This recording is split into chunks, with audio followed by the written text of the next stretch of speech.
அப்படி கிடையாது. ஓடி ஓடி உழைப்பவருக்கே 9ல் குரு அப்படிங்கறது முற்றிலும் உண்மை.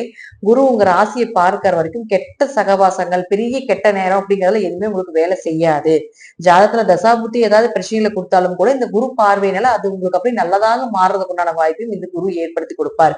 பூர்வீகம், பூர்வீக சொத்துக்கள், கடன் சார்ந்த விஷயங்கள், நல்ல வேலை வாய்ப்புகள் கிடைப்பது, இதெல்லாமே நிச்சயமாக துலா ராசிக்கு இந்த மாதம் உண்டு, இந்த வருடமே உண்டு அப்படிங்கறத கூட நம்ம ஏற்படுத்திக் கொள்ளலாம். அடுத்தது சனியை பொறுத்த வரைக்கும் பாத்தீங்கன்னா 4, 5 கூடிய வீடு, மனை, சொத்துக்கள், வண்டி வாகன யோகங்கள் இதெல்லாம் சனிதான் கொடுப்பார். சனி பாருங்க உங்களுக்கு பூர்வ புண்ணிய ஸ்தனாதிபதி 6ஆம் வீட்டுல 13ஆம் தேதிக்கு மேல வக்கரம் ஆகிறார். அதுவும் பாருங்க நவம்பர் மாசம் 28ஆம் தேதி வரைக்கும். அப்போ இது என்ன பண்ணும் அப்படின்னு பாத்துட்டீங்கன்னா, உங்க ஜாதகத்துல சனி வக்கரமாக இருந்தால் ஒரு ஜாக்பாட் மாதமாக வீடு வாங்குறது, சொத்துக்கள் வாங்குறது, பண வரவு, தொழில் வளர்ச்சி இதெல்லாம் ஏற்படுத்தி கொடுத்துரும்.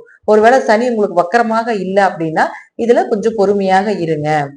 கொஞ்சம் ஹேண்டில் பண்ணி கொண்டு போறது, தொழில் ரீதியாக, வீடு மனை சொத்துக்கள் ரீதியாக ஒரு ஏமாற்றத்தை சந்திக்க வேண்டியது வரும். அதனால அது ரீதியாக, குழந்தைகள் ரீதியாக கொஞ்சம் பொறுமையாக இருங்க அப்படிங்கிறது ஒரு அமைப்பு உண்டு.